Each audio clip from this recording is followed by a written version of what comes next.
Então, Carlos, em nome aqui do programa da Fiocruz, muito obrigado pelo seu convite, por aceitar o nosso convite. Vai ser uma honra ter você falando aqui no nosso programa. Então, antes, eu passo a palavra agora para a Celeste, para dar boas-vindas, depois passo para o Carlos. Bom dia a todos. Quero dar as boas-vindas aos nossos companheiros da Fiocruz e de várias instituições brasileiras. Hoje é uma honra para nós ter aqui a presença do Carlos Battiani, que tem uma experiência larga aí na América Latina. Portanto, temos a honra de ter você aqui hoje, viu, Carlos? Seja muito bem-vindo, né? Nós temos um público bastante qualificado, então espero que a gente tenha um ótimo debate. Bom, então, muito obrigada aí a todos. Então, Carlos, passo a palavra para você, só antes explicando como que funciona a nossa live para quem está vindo pela primeira vez. O Carlos vai fazer a sua apresentação, depois a gente vai abrir para o debate, então todos fiquem à vontade para abrir o microfone, se apresentar, que é justamente nosso objetivo com essa live, criar um ambiente de debate sobre inovação, empreendedorismo dentro da instituição. Essa live também vai estar gravada e disponível no canal do YouTube do programa Empreendedorismo Fiocruz. Então, Carlos, está com você a palavra e, mais uma vez, muito obrigado. Bueno, muchas gracias, Celeste, Anderson, por la invitación. Voy a hablar despacio en español.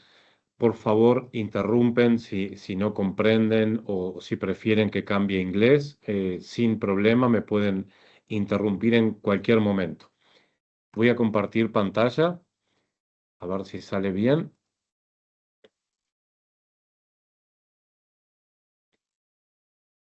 ¿Ahí están viendo pantalla completa? Sí. Sí, bien.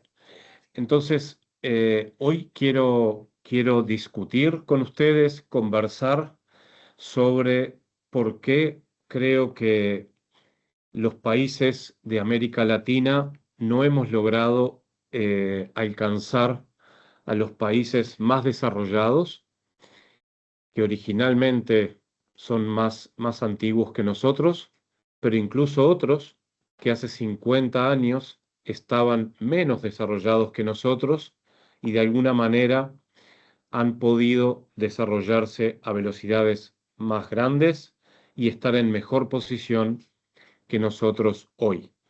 Y cómo eso tiene mucho que ver con lo que nosotros hacemos, ciencia, tecnología e innovación. En ese contexto, primero voy a presentar al Instituto Pasteur de Montevideo, que fue un experimento que ya lleva 20 años, un experimento de crear una nueva institucionalidad para mejorar la manera de hacer ciencia, de hacer tecnología y también de hacer innovación. Esto último es lo que más nos ha costado trabajo. Y después voy a presentarles un modelo que es una prueba de concepto que estamos haciendo como una forma de tratar de ver si en Uruguay podemos, como hicieron otros países, apoyarnos en la ciencia como motor para un desarrollo sostenible, equitativo y más igualitario para toda la sociedad y la nación de Uruguay. El Instituto Pasteur de Montevideo, que forma parte de la red de institutos Pasteur, que hoy tenemos el honor de que el presidente de la Pasteur Network es ni más ni menos que el presidente de Fiocruz, Mario Moreira, un ser humano excepcional, gran estratega que creo que va a generar muy buenas cosas para la Pasteur Network. El Instituto Pasteur de Montevideo nació con la intención y la misión de realizar ciencia guiada por curiosidad en ciencias de la vida, en biomedicina, bajo el paraguas de Una Salud, para ser un centro de referencia regional con muchas colaboraciones, tanto a nivel regional como internacional. Un segundo objetivo que nos plantearon cuando se creó el Instituto Pasteur de Montevideo era ayudar a repatriar jóvenes investigadoras e investigadores a nuestra región, no solo de Uruguay, sino de Brasil, de Argentina y de otros países. Y por último, se planteaba que el Instituto Pasteur de Montevideo ayudara a desarrollar la biotecnología, una palabra que no soy muy devoto, y de alguna manera es en lo que nos vamos a centrar hoy. ¿Cómo podemos ayudar a generar valor del conocimiento generado en los institutos de ciencia y cómo podemos, a través de la innovación, poder mejorar incluso la ciencia que hacemos? Bien, este es el primer punto que me gustaría que todos entendiéramos. A principios del siglo XX y durante más de 30 años, Uruguay fue una de las economías principales del mundo. Uruguay fue en 1930 este pequeño país, al lado de dos gigantes en América del Sur como Brasil y Argentina, tuvo el primer estadio de fútbol más grande del mundo, todavía no estaba Maracaná, y Uruguay fue el primer campeón de un torneo mundial de fútbol, 1930. Al mismo tiempo, Uruguay tenía el hospital público universitario más grande de toda América, más grande que cualquier hospital de Estados Unidos, Brasil y Argentina, Hospital de Clínicas de la Universidad de la República. Sin embargo, después de la Segunda Guerra Mundial, a partir de 1950, Uruguay se estancó, la economía de Uruguay dejó de crecer y un país relativamente grande en superficie, pero de muy pocos habitantes, empezó a tener cada vez más pobreza, como toda América del Sur. Y hoy estamos lejos de estar en donde a nosotros nos gustaría estar, dentro de las economías más innovadoras del mundo. Este es un mapa donde cuanto más claro el azul, más innovador es la economía de un país. Y fíjense que el que encabeza la lista es Corea del Sur. En 1960, Corea del Sur, que tiene 60 millones de habitantes, tenía una economía por habitante peor que la de Uruguay. Hoy está muy, muy adelante de Uruguay. Singapur, en 1960, nadie lo conocía. Y el resto de los países que siempre han estado en la frontera del desarrollo. Los países de Europa Central y Europa más al norte, los países nórdicos. Yo sueño con que Uruguay, más pronto que tarde, pueda ingresar a la economía basada en el conocimiento, al desarrollo sostenible, equitativo, y que pueda posicionarse dentro de estas economías que vemos en el mapa. Hace unos años, un economista muy importante de Uruguay publicó un libro planteando las dificultades que él veía que tenía Uruguay, pero lo más importante es que él centraba y dejaba bien claro el concepto de que el desarrollo de los países, hace muchos años que los economistas saben que no depende únicamente de si un país es rico o pobre respecto a los recursos naturales, no depende tampoco del capital humano, de cuánta cantidad de gente tengan, ni siquiera del capital financiero. Los países que conocemos como países desarrollados son los que de alguna manera han abrazado la innovación como la principal motor de crecimiento, motor de creación de valor para sus sociedades, y que por algo están en lo que se llaman sociedades y economías basadas en el conocimiento. El siglo XXI es el siglo del conocimiento sin ninguna duda. Los países que creen conocimiento van a ser los países que se desarrollen. Los países que no creen conocimiento, que no generen productos con innovación, no van a poder estar desarrollándose. Y para terminar este concepto, hay sobrada evidencia empírica mostrando una fuerte correlación positiva entre el desarrollo de ciencia, tecnología e innovación en un país y el desarrollo sostenible de ese país, lo cual, por supuesto, después redunda en beneficios para la población del país. Uruguay, el nuevo gobierno de Uruguay, en marzo del 2025, ha definido que quiere desarrollar un sistema nacional de ciencia, tecnología e innovación que sea pilar para el desarrollo del país. La pregunta es cómo hacerlo y si se puede hacer en Uruguay. Punto de partida. ¿Dónde estamos hoy para poder hacer lo que Uruguay quiere hacer? Bien, Uruguay tiene 3 indicadores que son muy malos, al igual que el resto de los países de América del Sur. Y el primero de ellos es cuánto invierte Uruguay en ciencia, tecnología e innovación con respecto a toda la plata que tiene Uruguay, al Producto Bruto Interno del país.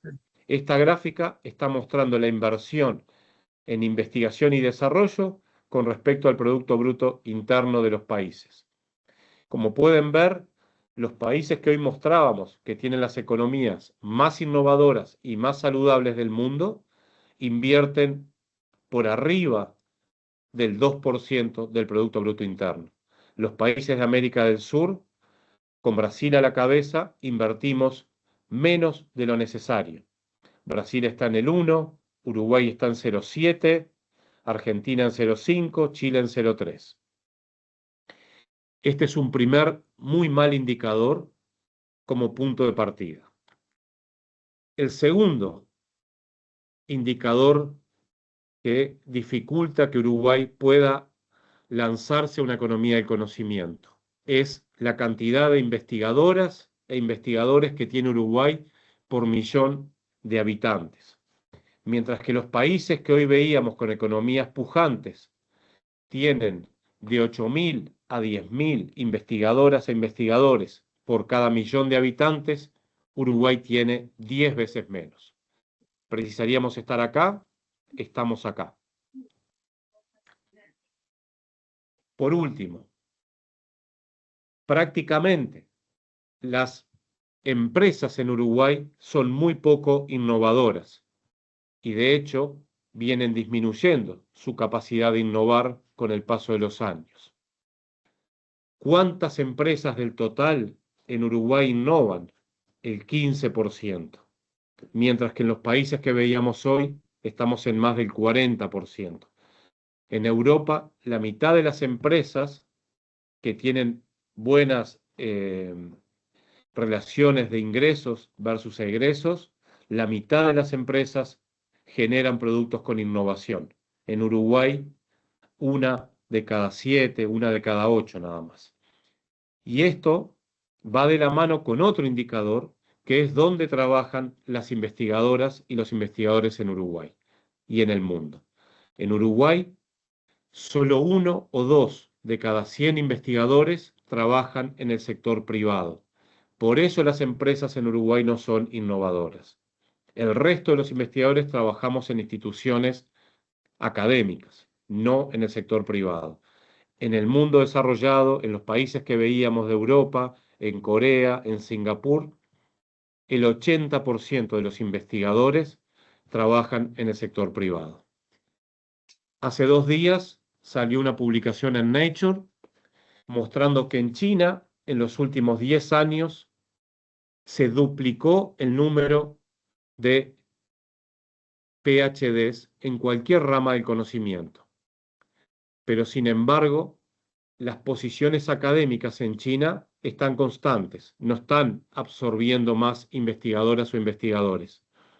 Ellos están yendo al sector privado en China, un país de base política comunista. Bien, y este es el último problema que tenemos en América Latina. No solo cantidad de años de escolarización, de años de estudios de nuestra población joven. Uruguay tiene una ventaja de 5 años menos promedio por niño, adolescente, de estudio que los países que veíamos hoy. Pero no son solo 5 años menos, son años además de menos calidad, porque no invertimos lo suficiente en educación pública. Todo eso hace que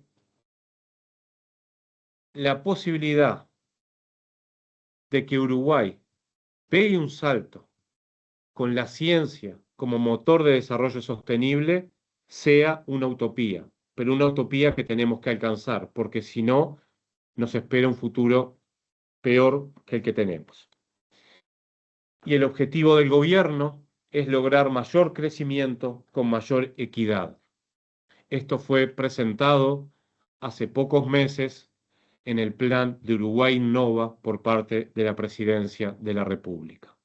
Y para esto, Uruguay tiene claro que tiene que abrazar la innovación como motor de cambio y de creación de riqueza para la sociedad. ¿Y qué tiene que ver eso con el Instituto Pasteur de Montevideo? Bueno, en el Instituto Pasteur de Montevideo hemos desarrollado un programa que buscamos generar algunos indicadores que le permitan a Uruguay empezar a transitar una economía más basada en el conocimiento y menos basada en los productos primarios.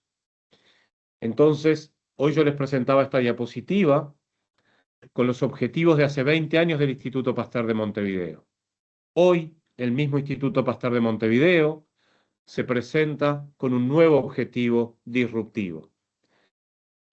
Un company builder, que es ni más ni menos que un instrumento para crear empresas de base científica tecnológicas en el propio Instituto Pasteur de Montevideo, como una forma de mejorar los mismos objetivos que teníamos antes. Cómo hacer ciencia, cómo generar tecnología y cómo generar innovación en Uruguay. Entonces, creo que todos nosotros sabemos que existe un círculo virtuoso entre la inversión pública en programas de ciencia guiada por curiosidad, que genera conocimiento, y que ese conocimiento, si nos lo permitimos, si nos animamos, a través de procesos de propiedad intelectual, de innovación, con objetivos orientados a la solución de problemas, puede generar no solo bienestar en general en la población, sino también generar riqueza que después los gobiernos pueden distribuir de manera más equitativa para mejorar la calidad de vida de sus ciudadanos y además para poder hacer más y mejor ciencia.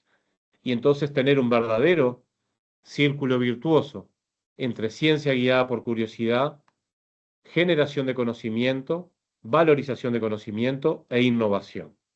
Ese es el objetivo principal del Lab Plus como programa para crear empresas de base científico-tecnológicas del instituto, con una gran apuesta, que es la inversión privada. Nosotros no queremos depender solo de la inversión pública. El Instituto Pasteur recibe un subsidio del gobierno de Uruguay, pero nosotros además queremos tener financiación privada, porque los países que ya están desarrollados, el 70% de la inversión en ciencia, tecnología e innovación proviene del sector privado. El 30% lo hace el público. En nuestros países, más del 90% de la inversión es únicamente pública.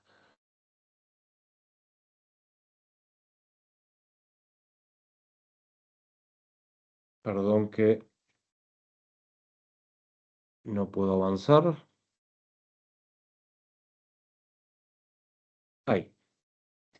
Entonces, ¿qué es el Lab Plus?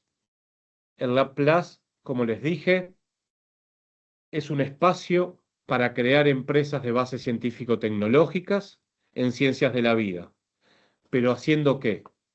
Tomando proyectos de investigación excepcionales del ecosistema del Instituto Pasteur, no solo del Instituto Pasteur, y esos proyectos tratar de escalarlos para ir al mercado global. Entonces, nuestro objetivo es crear y desarrollar compañías de base científico-tecnológicas. Compañías basadas en conocimiento disruptivo generado por la ciencia guiada por curiosidad, pero protegido por propiedad intelectual o secreto industrial, etc., en ciencias de la vida, y que estas compañías aspiren a ir al mercado global desde el día cero. Esas son las premisas, la hipótesis de trabajo del Laplace. ¿Y cómo funciona el Laplace? En Laplace tratamos de identificar iniciativas científicas que están todavía en etapa de proyectos de investigación de ciencia guiada por curiosidad, pero a lo cual les vemos un gran potencial de solucionar problemas a través de innovación, problemas de ciencias de la vida. ¿Y cómo transformamos una iniciativa científica en una compañía que va a solucionar un problema en ciencias de la vida? Bueno, dándole apoyo, acompañándolos en una transición que incremente el valor y permita transformar ese proyecto científico en una startup, en una compañía de base científico-tecnológica, pero sin pedirle al científico que deje de ser un científico, sino que se generen equipos multidisciplinarios donde el científico, trabajando en una empresa privada de base científico-tecnológica, siga generando conocimiento, siga generando soluciones innovadoras para lo que tenga ganas de hacer. Y para lograr eso, lo que hicimos fue unir las capacidades del Instituto Pasteur de Montevideo con un fondo de inversión 100% privado. Y ahí creamos el Laplace, donde además tenemos todas las capacidades y contactos necesarios para poder transformar los descubrimientos científicos en modelos de negocios exitosos que nos permitan crear valor. Y que esa generación de valor se reparta con equidad, se reparta para los investigadores, se reparta para las instituciones académicas que dieron durante muchos años trabajo a los investigadores, y también se reparta para el país que tiene que darle riqueza a todos sus ciudadanos. Entonces, esta es una primer esquema de la estructura y la gobernanza del Laplace, donde ustedes ven que en pie de igualdad está el Instituto Pasteur de Montevideo, aportando primero el nombre, que es muy importante, pero todo su ecosistema, toda su infraestructura y todos sus laboratorios de investigación. Y por otro lado hay un fondo de inversión 100% privado. Pero a este fondo de inversión nosotros no solo le pedimos dinero, no queremos dinero, sino le pediríamos plata a un banco. Lo que queremos es que inversores estratégicos nos ayuden también con lo que nosotros no sabemos hacer, que es la parte de negocios. Entonces lo que queremos es tener inversores que nos ayuden a tener consultores de negocios, empresarios que generen valor agregado a las compañías. De esta manera se va a generar el Laplace, que además de tener a sus directores, uno representando al fondo de inversión y otro representando al Instituto Pasteur de Montevideo, va a tener un comité de inversión también integrado por los inversores y por representantes del Instituto Pasteur de Montevideo. Es este comité de inversión el que va a decidir sobre qué proyectos científicos se va a invertir y entonces va a definir cuál va a ser el portafolio de compañías en ciencias de la vida sobre el cual vamos a trabajar.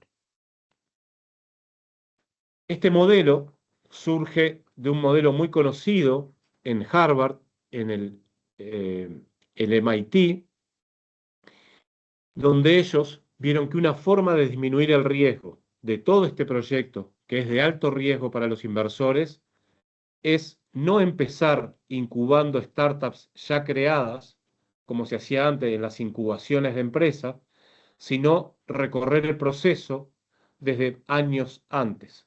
Es decir, tratar de identificar proyectos científicos que todavía están trabajando en la hipótesis, en la generación de pruebas de conceptos, crear protocompañías integradas por los científicos, pero muy acompañadas por gente que ya sabe cómo transformar ideas científicas en negocios, para finalmente crear las startups y ojalá tengamos compañías que sean exitosas y sean líderes en su área.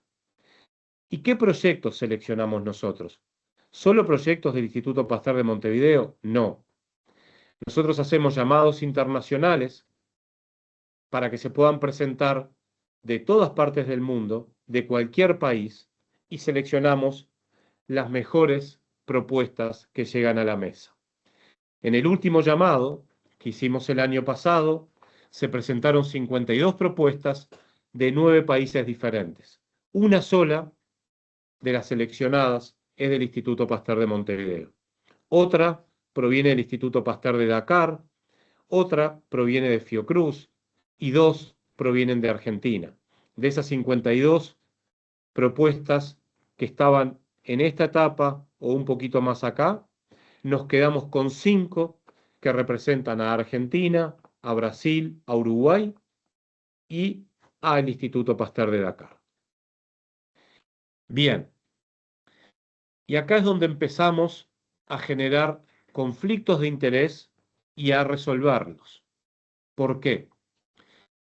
¿En qué se diferencia la propuesta del Laplace de otras propuestas que existen en el mundo? Vamos a ir despacio. Lo que centra el trabajo del Laplace es identificar proyectos científicos que fueron trabajados durante muchos años por investigadores que trabajaban por ciencia guiada por curiosidad en ciencias de la vida, que se presentan en un llamado internacional y que nos gustan por su potencial para encontrar una solución a un problema del mundo real, ya sea en salud ambiental, cambio climático, agua, lo que ustedes prefieran, en salud animal o en salud humana. Tomamos ese proyecto y entonces tenemos un equipo de científicos y científicas que llamamos fundadores. Ellos van a quedarse con el 40% de las acciones de la futura compañía. Por otro lado, tenemos el Laplace, donde está la plata constante y sonante. Acá están los inversores, que también toman el 40% de la futura compañía. ¿Qué pasa con el otro 20% restante de las acciones de las compañías? Bueno, el Instituto Pasteur, por todo lo que ha puesto en juego, por todas las personas que, siendo financiadas por el Instituto Pasteur, están trabajando para crear estos proyectos privados, se queda con el 10% de las acciones de las compañías. Pero acá hay otro punto muy interesante, que yo creo que es una diferencia entre nuestra propuesta de Company Builder y otras propuestas que hay en el mundo. Y es que nosotros reconocemos el valor de los años previos de investigación y cómo las instituciones académicas, con plata pública, han financiado esa investigación guiada por curiosidad. Entonces, cuando los investigadores de este proyecto, que van a ser dueños de una empresa privada, generaron un valor y ese valor permite tener una licencia, una propiedad intelectual, nosotros reconocemos que esa institución madre, que es la dueña de la propiedad intelectual, que va a licenciar la propiedad intelectual, le corresponde también un 5% de acciones. Entonces, por ejemplo, si Fiocruz tiene un conjunto de investigadores que quieren y Fiocruz los deja crear una compañía de base privada, entonces a Fiocruz nosotros le vamos a reconocer por el trabajo previo un 5% de acciones de la compañía. Pero además, nosotros sabemos que muchas veces los proyectos de ciencias de la vida dependen mucho de la infraestructura de investigación donde se encuentra el grupo fundador y que ellos necesitan seguir trabajando en ese ambiente institucional, que puede ser una universidad, que puede ser un instituto de investigación, etc. En el caso de que esa institución, que la llamamos hospedera, permita que los investigadores sigan recibiendo salario por 3 años y puedan seguir trabajando en esa institución, entonces nosotros lo que los invitamos es a decirles que ellos están coinvirtiendo con el fondo privado. Los salarios y la infraestructura tienen valor y es muy importante. Es una coinversión pública con el privado y por tanto hay 5% de acciones adicionales para esa institución académica. Entendemos que esta distribución de acciones es equitativa, es justa, reconoce el valor de las instituciones académicas en mejor proporción que otras propuestas que existen en el mundo y por tanto los invitamos a participar. Espero que haya sido claro que el Spanglish y el español no haya sido un problema y podemos charlar y mostrarles ejemplos concretos de en qué hemos trabajado hasta ahora. Estas son las 2 páginas web que son importantes, sobre todo la del Lab Plus. Y termino diciéndoles que ya hemos creado hace 2 años 4 compañías que les está yendo muy bien. Una de ellas ya a punto de poner la primera vacuna contra la garrapata en Uruguay y en el mercado mundial, una vacuna muy eficiente, y otras compañías que están haciendo grandes avances en medicina humana.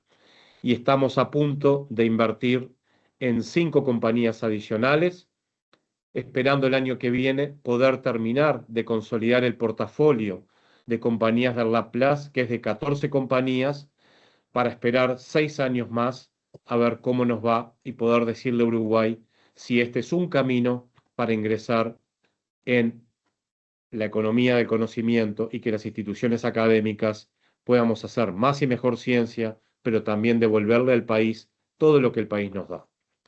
Muchas gracias. Muito obrigado, Carlos. Parabéns pela apresentação. Parabéns por toda essa arcabouço de inovação, que eu sei que você tem participação no Lab+, toda essa estrutura.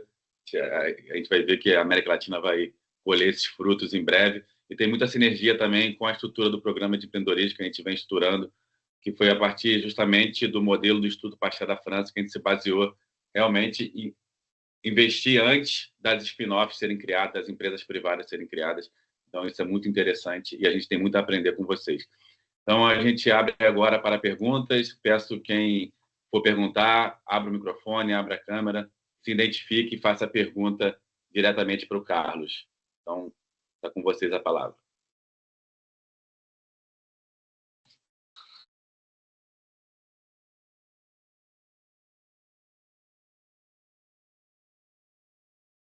Celeste. Eu vou falar em portunhol, Carlos. Penso que é melhor, não? Desculpe, pero nosotros tenemos que aprender mucho con ustedes, seguro, porque nosso modelo inicial em Fiocruz, o programa de empreendedorismo Fiocruz, totalmente a primeira entrada no programa é por edital. Estamos no momento com o primeiro edital em fase de seleção de tecnologias, de projetos, totalmente focado em conhecimento científico-tecnológico de Fiocruz. Temos uma normativa, uma norma, com base em marco legal de ciência e tecnologia em Brasil, inovação. Totalmente, a primeira norma é focado em tentar transformar conhecimento científico e tecnológico gerado internamente, né, em produtos para o sistema de saúde. Em segundo momento, com base nessa primeira experiência, nós outros pensamos, temos um plano de fazer uma nova normativa focada em atrair conhecimento externo de qualquer lugar do mundo. E neste ponto, seguramente, iremos bater em suporte para aprendermos como fazer. Eu tenho muitas dúvidas quanto à forma que vocês trabalham.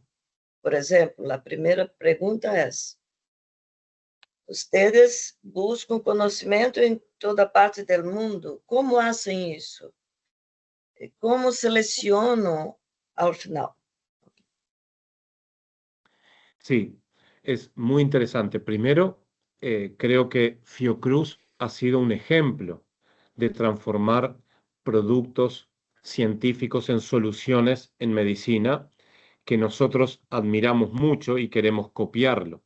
Creo que el modelo de Fiocruz desarrollando productos para Ministerio da Salud de Brasil es fantástico.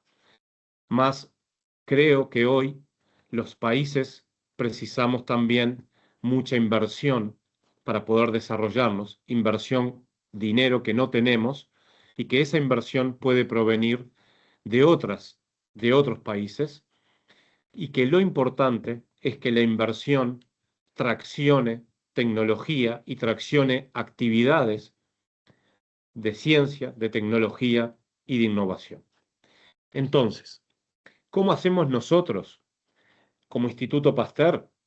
Utilizamos los canales de distribución de noticias del propio Instituto Pasteur de Montevideo. Por supuesto que la Pasteur Network nos da acceso a muchos investigadores de muchas partes del mundo. Pero yo no espero que científicos de Estados Unidos o de Europa vengan o quieran trabajar con Uruguay, porque la pregunta sería ¿por qué harían eso cuando ellos tienen ya solucionado eso? No espero que alguien de China se presente acá. Sí espero que muchos científicas y científicos de América Latina vean una posibilidad en estos llamados internacionales y en este proceso de inversión, ganas de volver a trabajar con nuestra región y de alguna manera empezar a disminuir el éxodo, la exportación de científicos y empezar a recaptar nuestro talento sudamericano. Eso sí creo que es posible. Entonces, los llamados internacionales que hacemos los distribuimos por todas las redes de distribución del instituto, por todas las redes sociales y también los publicamos en Nature Jobs como una forma de que llegue a más gente. Pero las propuestas casi todas llegan por conocimiento del boca a boca, de un científico con otro científico con otra científica.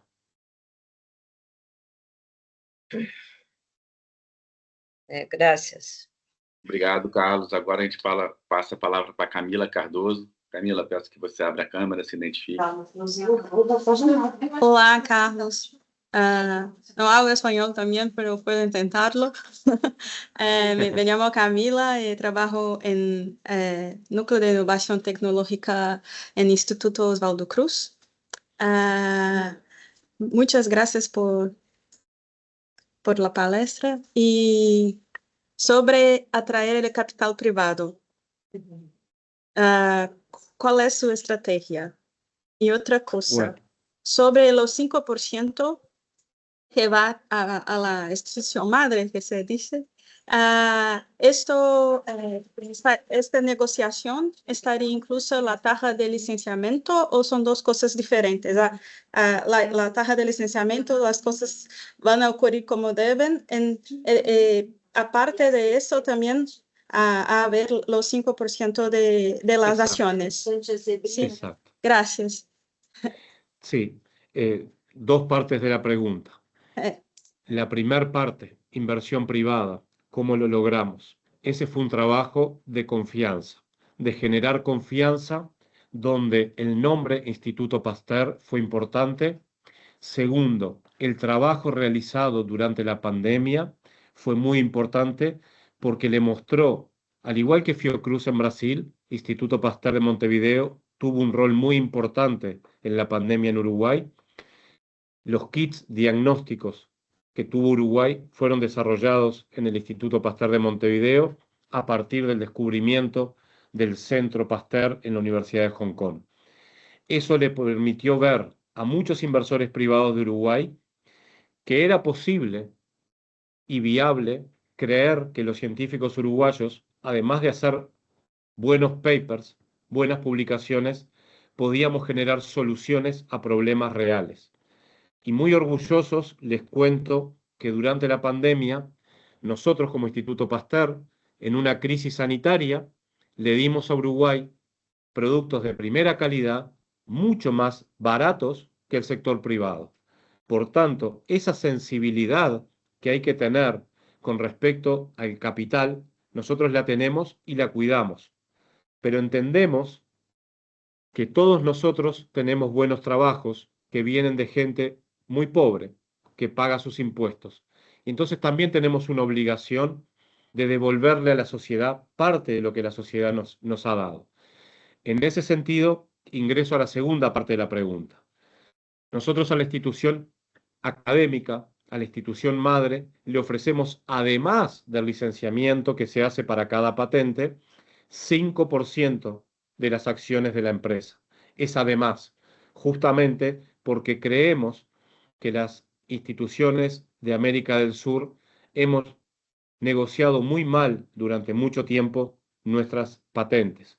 No solo tenemos pocas patentes, sino que las negociamos mal cuando vienen los de afuera. Entonces, una forma de empezar a negociar mejor es decirle, bueno, ustedes también son dueños de la empresa. Porque además, quiero generar otro concepto.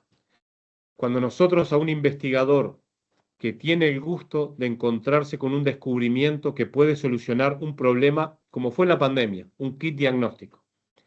Si nosotros le decimos, muchas gracias, te felicito, mas ahora tú tienes que elegir entre quedarte en la academia o irte al privado, creo que eso es muy injusto para el investigador, porque nosotros tenemos una vocación, que es investigar. Entonces, creo que es mejor que puedan hacer ambas cosas, que puedan tener una empresa privada que les permita desarrollar los productos que vayan más allá del laboratorio. Por eso la propuesta se llama Lab más que el laboratorio, pero que también, si al investigador le va bien, se pueda quedar en la institución académica también haciendo ciencia. Lo único que le pedimos es que la ciencia que haga en el laboratorio y en la empresa sea la misma, de manera tal de que el conflicto de interés se rompe. Yo lo ayudo con el salario, más la ciencia que hace se va a publicar en buenos papers y se va a transformar en productos. Gracias, Camila. Gracias, muy muy bueno tu bueno. español. Esta última parte fue muy buena, fue excelente, porque lo que vimos como conflicto de interés para usted es la cosa que debe ser hecha. Exato. Muy bueno. Gracias. Nossa grande questão aqui no Carlos, aproveitando o gancho, nossa grande questão é essa interpretação sobre conflito de interesse. O que a gente vê como conflito de interesse, vocês veem interesse comum, né? E aqui no Brasil existe o Marco Legal de Ciência e Tecnologia, que permite o pesquisador ser sócio da empresa, sem ter função administrativa. Ele pode ser CEO, CTO, CFO, ele pode ser sócio cotista. Porém, esse novo marco legal permite que as universidades, institutos de pesquisa, tenham sua política interna e deliberem sobre esse conflito de interesse. E, na prática, o que vem acontecendo é que muitas instituições veem conflito de interesse e não permitem que o pesquisador seja sócio da empresa ou tenham que pedir licença não remunerada para participar da empresa. E aí cai nessa questão. No começo de uma empresa que não tem faturamento, principalmente na área de ciências, ele vai largar o seu salário, vai largar o seu vínculo público para arriscar tudo numa empresa. Então, esse é um problema que a gente está tendo justamente aqui na Fiocruz, mas a gente pretende mitigar isso. Aproveitando o gancho, Carlos, sobre o fundo de investimento, pelo que eu entendi, o fundo de investimento do Lab Mais é por investidores do Uruguai ou tem investidores internacionais, né? E queria saber como você vê, pegando esse gancho, como você vê esses investidores internacionais estão vendo essa possibilidade de investir em ciência da vida, em biotecnologia, em deep tech, na América Latina. Não só pelo ambiente de diferença cambial, que é um momento propício para esse tipo de investimento, mas como você vê esses investidores internacionais vendo esse contexto actual na América Latina? Bien, en nuestros inversores tenemos ambos tipos. Tenemos inversores de Uruguay, inversores de América Latina e inversores internacionales.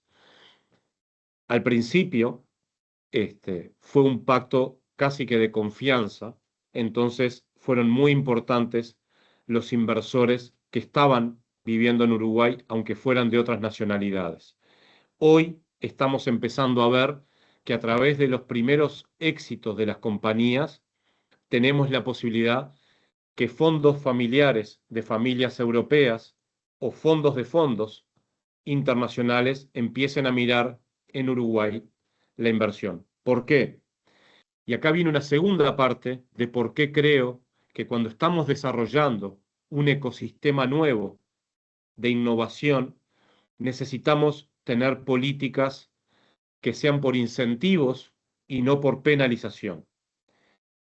El hecho de que las instituciones académicas podamos seguir cofinanciando el desarrollo hace que la inversión inicial de una startup en América del Sur sea 10 veces más barata que en América del Norte o que en Europa. Eso nos permite competir mejor. Quizás dentro de 20 años, si logramos transformar nuestras economías, entonces no precisemos generar estos incentivos para que los investigadores estén en la academia y tengan una empresa privada. Naturalmente van a ser contratados por empresas de base privada y la academia tendrá investigadores que solo quieren hacer ciencia guiada por curiosidad.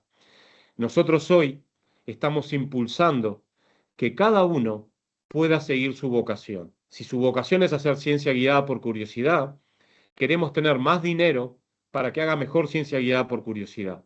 Y por eso es importante que cada vez que una compañía le vaya bien, al Instituto Pasteur le van a ingresar montos muy significativos de dinero para reinvertir en ciencia guiada por curiosidad.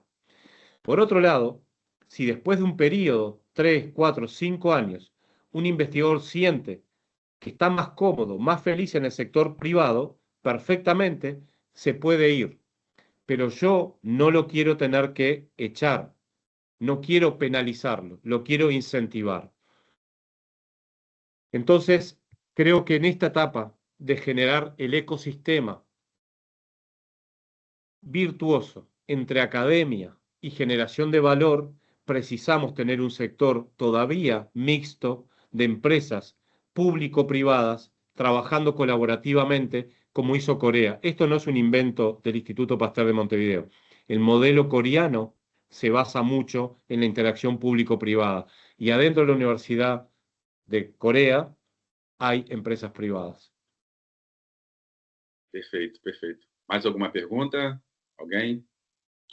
Eu tenho mais uma então, Carlos. Pegando esse contexto dessas empresas públicas e privadas, pelo que eu entendi, né, a instituição mãe, a instituição madre, fica com 5%, a hospedeira com 5%. Então, eles são sócias da empresa. Como é que é? Aqui no Brasil, eu vejo uma dificuldade de ter uma instituição pública no conselho de uma empresa. Como é que é a agilidade, por exemplo, nesse conselho? Eles têm voto no conselho? A instituição pública, estando ali no conselho, tira a agilidade das decisões da startup, que a gente vê que, às vezes, que a startup tem de mais valor é ser ágil, né? É uma empresa enxuta, ágil. Então, ter duas instituições públicas dentro do conselho, elas têm direito a voto? Como é que é essa agilidade que a instituição pública no conselho? Muchas veces nos dicen incluso que no es bueno tener en la lista de accionarios de una compañía privada instituciones públicas, porque eso se ve como un riesgo a futuro para nuevas inversiones. Entonces, hay dos soluciones ya inventadas a nivel internacional. Una permite poner en el contrato de licenciamiento este concepto de que tanto por ciento de las acciones de la empresa que el día de mañana hagan un exit le corresponden a la institución primaria. Entonces, una universidad pública que no puede ser socia en una empresa, igual le reservamos el derecho a su recompensa económica en el contrato de licenciamiento, en el contrato de partes, donde acordamos los términos para colaborar. Y en otros casos, buscamos soluciones a medida. Vemos cómo podemos hacer para siempre reconocer el derecho de la institución académica a recibir su beneficio económico, sin generar ningún problema legal. Lo importante, creo, me parece, que es reconocer los problemas legales, ponerlos arriba de la mesa y trabajar con inteligencia para encontrar una solución.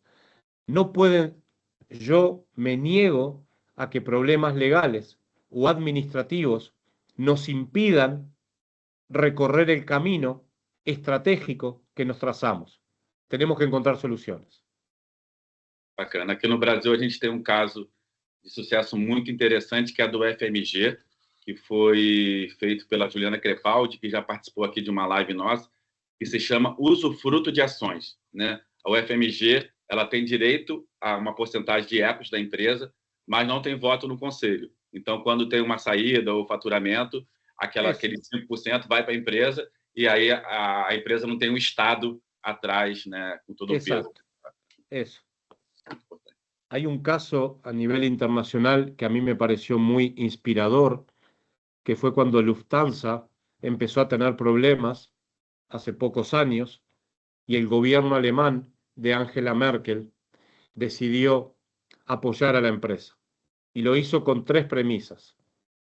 Puso dinero con 3 años de facilidad, pero no tomó derechos a tomar decisiones estratégicas de la empresa, partiendo de la premisa de que como gobierno alemán no son expertos en aeronáutica. Entonces, reconociendo el saber del otro, lo ayudó durante 3 años y a partir del 3er año, Lufthansa se obligaba a recomprar las acciones del gobierno alemán o a pagar los intereses. Y eso funcionó y Lufthansa sigue volando. Entonces, yo creo que nosotros tenemos que cambiar, mi recomendación es cambiar la mentalidad que a veces en América del Sur, por temas de idiosincrasia tenemos, que es legislar por miedo a que pasen cosas malas. Y tenemos que legislar pensando en que casi todos, muchos seres humanos son buenos y quieren hacer las cosas bien. Y después tratar de estar atentos para encontrar a los bandidos e a esos mandarlos a la cárcel. Perfeito. Eu acho que a inovação ela cresce nessa mentalidade, né? Senão fica todo mundo com medo de inovar, principalmente aqui no Brasil. A gente sabe que, por mais... Alicia, depois eu continuo. Alicia, você, vai lá. Por favor. Buenos días, Carlos. Soy Alicia, del Núcleo de Innovación Tecnológica del Instituto Fernández Figueras, que es un hospital de Fiocruz. Felicitaciones por la conferencia.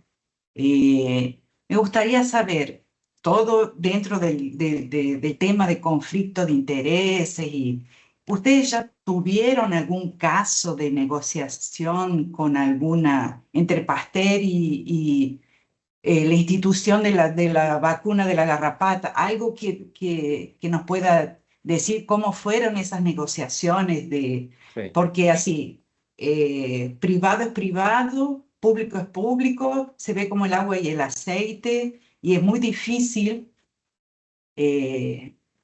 nadar en contra de la corriente, ¿no? Sí. Es lo que uno pretende hacer.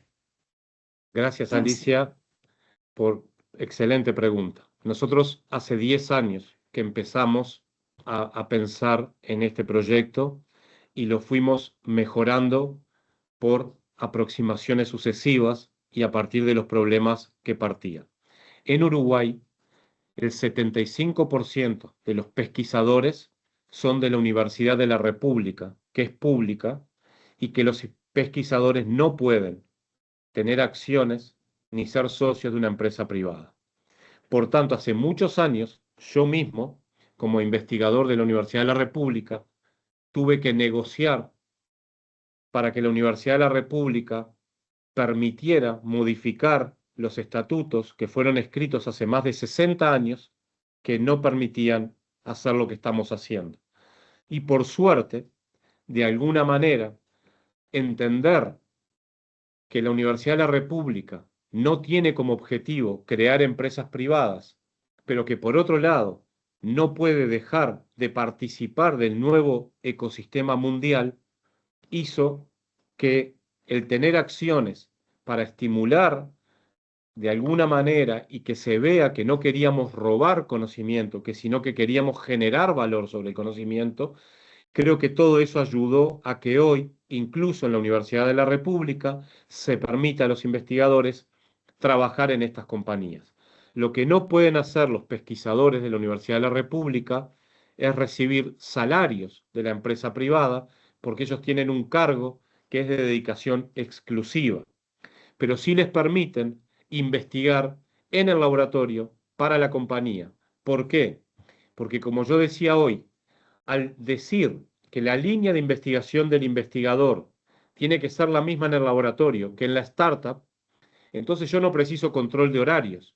Cuando el investigador está trabajando todo el tiempo para el laboratorio y para la empresa. Y si al investigador le va bien, a la universidad o a la institución madre también le va bien. Y de alguna manera, la inversión, el salario y el laboratorio es una coinversión del público en un emprendimiento más de tipo privado. Y eso se está viendo en Uruguay como una forma de permitir que de alguna manera la Universidad de la República, que recibe fondos públicos de todo el pueblo, de un pueblo que tiene mucha pobreza, 23% de los uruguayos están en la línea de pobreza, aunque no se sabe, bueno, que de alguna manera todo ese dinero empieza a volver hacia la sociedad. Entonces, ¿cómo es la contrapartida? El investigador se puede quedar en el laboratorio trabajando 100% y exclusivamente en el tema del startup, y el fondo de investidores, ¿no? de inversores del Pasteur paga, no le paga al investigador, le paga a la universidad. Es así. Perdón que eso me olvidé de contarlo. El ticket de inversión son hasta $750.000 por hasta 2 años de trabajo. ¿Sí? Nosotros esa inversión la hacemos para acelerar la llegada del descubrimiento científico al mercado. ¿En qué se puede utilizar ese dinero? En contratar recursos humanos, en comprar equipamiento, obviamente en investigar, y también en todo lo que tiene que ver con la estrategia de negocios. Entonces, si el investigador tiene el salario cubierto por la academia, él no va a tener un salario, pero va a tener acciones que quizás el día de mañana equivalgan a muchos salarios. Pero sus estudiantes o sus colaboradores o sus otros investigadores quizás no tengan salarios académicos y los puedan contratar con salario privado. Entonces, miren qué interesante. Yo al principio de la palestra decía, solo el 1% de los investigadores en Uruguay trabajan en el sector privado. Hoy, a 4 años de haber empezado con el proyecto, en el marco del Instituto Pasteur, el 20% de los pesquisadores que vienen todos los días al Instituto Pasteur, el 20% ya está trabajando asociado completamente o parcialmente a startups. Y recién estamos empezando. ¿Nuestro objetivo cuál es?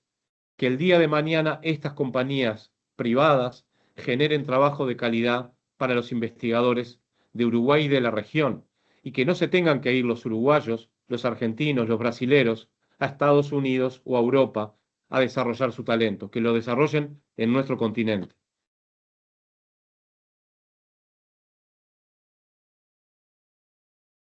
Gracias, Carlos. A ti, Suceso Alicia, ahí. y felicitaciones por el español. Mi portugués es horrible, pero el español de ustedes, de Camila, el tuyo, de todos, es muy bueno. Muchas gracias. Acho que a Karen levantou a mão também e abaixou, não sei, Karen. Fica à vontade. Oi, bom dia. Não, eu queria elogiar, porque esse índice é um índice muito interessante, que né, nos deixa muito curiosos. 20% dos pesquisadores do Pasteur Multivel trabalham hoje em empresas. É isso mesmo? Muito Sí. legal, parabéns. Parabéns por todo o trabalho de vocês. Muchas gracias, Karen. Es 20% parcialmente o totalmente. Por suerte, ya estamos generando empleos 100% financiados por el sector privado. Algunos son cofinanciados. Muito legal. Gracias. E, Carlos, a gente vê assim, o projeto, são 10 anos você desenvolvendo toda essa estrutura do Lab+, mas pensando na cabeça do investidor privado, ele pensa em retorno em case de sucesso, né? Então, Queria que você falasse um pouco dessas investidas, como que elas estão, trazer algum exemplo prático, como que está sendo investidas dentro do modelo de vocês. Por ejemplo, es muy difícil y no quiero vender. ¿Conocen el dicho vender la piel del oso antes de cazarlo? Bien, yo no puedo hablar de casos de éxito, ¿sí? Todavía. De éxito, y ojo con la palabra éxito, de éxito monetario. Eso es una palabra muy capitalista que no gusto mucho. De esta experiencia de crear compañías de base científico-tecnológicas privadas con apoyo de los institutos de investigación, creo que tenemos dos ejemplos, al menos, de los que estamos muy orgullosos. Uno es una empresa que se creó en 2016, antes que el LabPlus, de la cual aprendimos mucho, y que fue la primera empresa en la historia de Sudamérica en poder llevar una nueva molécula diseñada, sintetizada y estudiada en los laboratorios del Instituto Pasteur y de la Universidad de la República a un ensayo clínico en humanos que resultó además exitoso y que hoy está por empezar un ensayo clínico de fase 2. Esa empresa todavía no dio dividendos, todavía no se ha vendido, pero es una empresa que nació con una evaluación al día 1 de aproximadamente $1 millón y hace poco estuvo valuada en más de $100 millones. Por tanto, el potencial de impacto en las ganancias es alto. Y la otra compañía que les contaba de la vacuna de la garrapata, de vuelta, es una empresa que nació hace 1 año y medio con una inversión de $750.000 y que ya hoy está haciendo el tercer estudio clínico en campo que se va a hacer en todo el Uruguay por el Ministerio de Animales en Uruguay y que si resulta exitoso se va a empezar a exportar.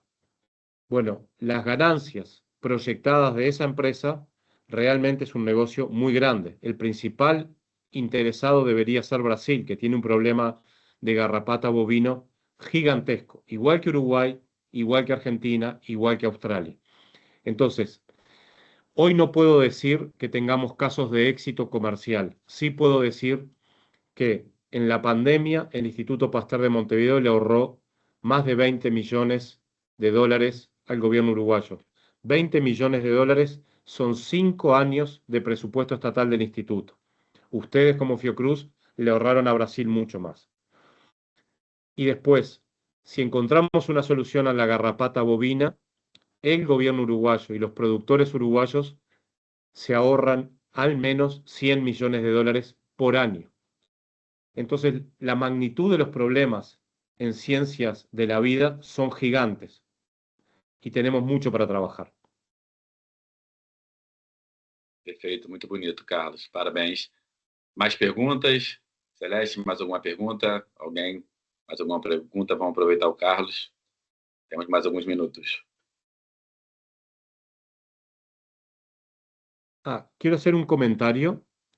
En todas nuestras empresas se pone una cláusula en el contrato que si el producto llega a desarrollarse y tener valor comercial, para Uruguay se tiene que vender, para Uruguay o para el país de origen de la tecnología, se tiene que vender a precios beneficiarios.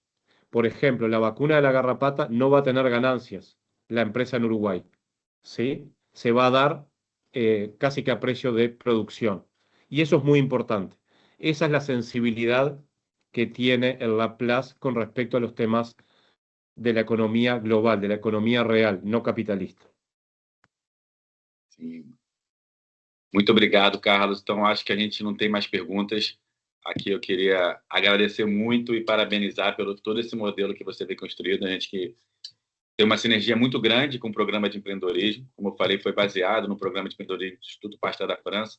Então, a gente apoia, a gente chama de maturação de projetos. Nem de aceleração de startup, a gente chama um programa de maturação de projetos. A gente investe ali num projeto científico para daqui a alguns anos ele sair com uma spin-off, com um nível de maturidade tecnológica maior, mais próximo do mercado, com maior possibilidade de ter sucesso.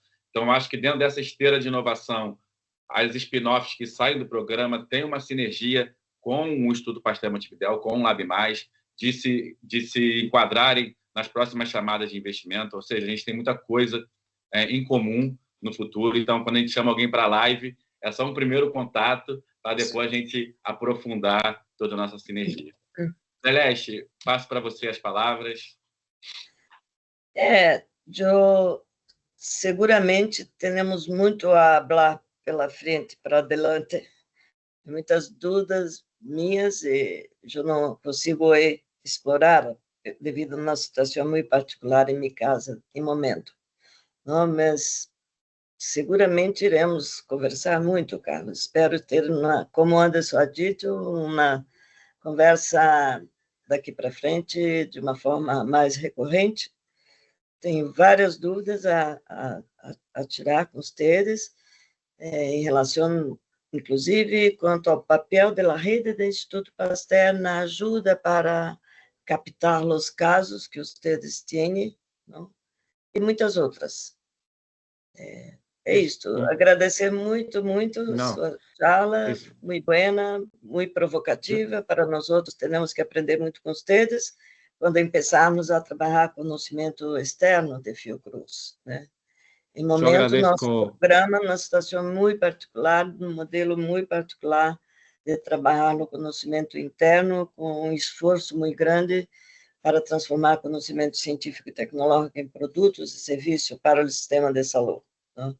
Nós outros temos uma capacidade imensa de gerar conhecimento e uma dificuldade muito grande de transformar conhecimento em produto, né? É isso que estamos tentando com esse primeiro edital, com 6 projetos. Queremos decidir até a próxima semana, saberemos quais as tecnologias queremos maturar. E em nossa norma, podemos maturar durante 2 anos. E se for uma tecnologia de alta complexidade, em vacunas, por exemplo, há uma possibilidade de trabalhar uma maturação por 4 anos, antes de abrir o CNPJ, antes de abrir a companhia. E nesse tempo de maturação, antes de abrir a companhia, nós outros podemos ter uma participação e uso de infraestrutura de Fiocruz, dos laboratórios, como se sendo Fiocruz. A partir do momento que abre a companhia, todas as transações e cooperações e parcerias têm que ser formalizadas como se fosse um ente externo, não? Então, é muito aprender com vocês e podemos trocar muita experiência, penso, daqui para adelante. Muchas gracias, Celeste, y el gusto es mío porque Fiocruz fue el modelo en el que se inspiró la creación del Instituto Pasteur de Montevideo y estamos muy felices de haber trabajado con Nicia Trindade hace unos años y con Mario Moreira ahora y con todos los amigos de Pasteur, de Fiocruz en Pasteur, con Sabino, con todos los amigos, que son muchos, entonces no quiero dejar de nombrar. É isso, e quero agradecer muito, né, aos participantes, aos NITs, né, que hoje tiveram uma participação. Nós outros temos 21 núcleos de inovação tecnológica em Fiocruz, na área central e vinculada a 21 NITs, que estão onde se generam os conhecimentos. É um modelo também muito particular. Muito feliz com os NITs que estão aqui hoje e que fizeram perguntas inteligentes, interessantes, que agregam valor ao debate. Viu? Queremos vocês aqui sempre presentes e cada vez mais para que nosso aprendizado seja mais rápido e conseguimos entregar produtos com mais eficiência e rapidez. Muchas gracias. É isso. Só agradecer. Muito. Gracias. Tchau, obrigado. Chao, gracias a todos. Valeu, tchau. Gracias.